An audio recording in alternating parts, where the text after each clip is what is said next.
people internalize, generally, they internalize incentives. So people have internalized incentives to repress all sorts of expressions, whether it's revulsion against people who are just simply different from them. I think a natural, normal human tendency, particularly when under pressure, is to be revolted by that which is different. But if incentives are substantial, such as that you would lose your job, you would lose your social standing, you'd lose your career, if you expressed your natural revulsion, then people will learn to master it. I understand what you're saying, but I also think that the institutional dynamics of pressure, as you say, to not be anti-homosexual, they would have never, these institutional norms would have never come about if the aversion were as strong for most people in America today as it is for you. So I think the level of aversion and animus just viscerally has definitely changed in the West compared to, say, the 1970s or 60s or 80s. Yeah, I'm not sure it has, because I don't think that my level of revulsion is different. I just think I'm more raw on this show than the way people publicly present themselves, because I have never gotten into trouble publicly in any of my interactions for, to the best of my knowledge, for a revulsion towards homosexuality. Like, it would never come up. I would never mention it in most social interactions. I would never mention it in a workplace or in an educational setting. I've had cordial relations with homosexuals in my life, so I'm able to repress as well as the next guy. When incentives are strong enough, people learn to repress expression of the most basic desires. For example, the basic desire of men is to have sex with attractive women and to hit on them. But if the penalties for so doing become severe enough, men will curb that tendency. And so since the Me Too movement, I expect many men have repressed this basic instinct to a greater degree than they did prior. Yeah, I mean, there definitely are incentives people have.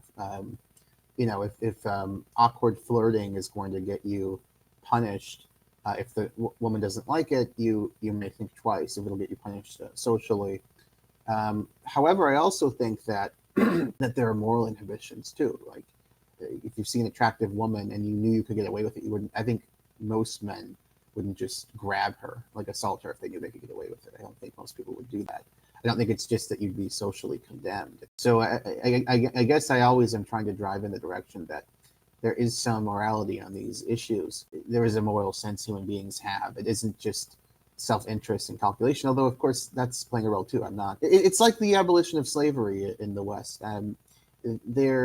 So it's interesting because there's a strong moralistic element, but nevertheless, abolition as such, not, of course, my group shouldn't be enslaved, that group I like shouldn't be enslaved. This was all over the place in history. But the idea that slavery as such of human beings is wrong really only emerges in the Industrial Revolution.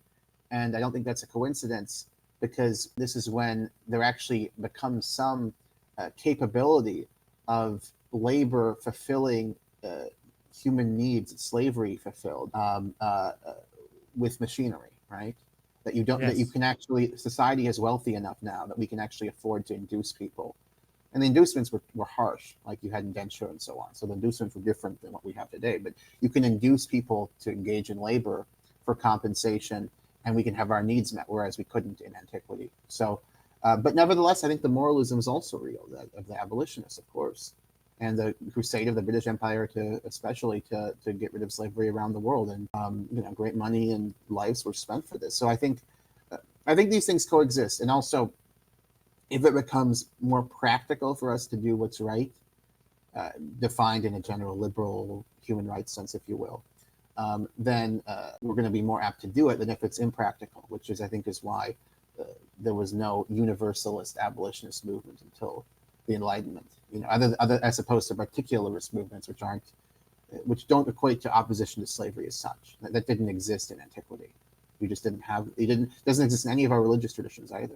It's very interesting, actually, that one of the things that I think people think is most universally immoral, slavery, there isn't even opposition to it as such until relatively recently in human story. Yeah, and I mean, it's similar with racism. There's no such moral category until the 20th century.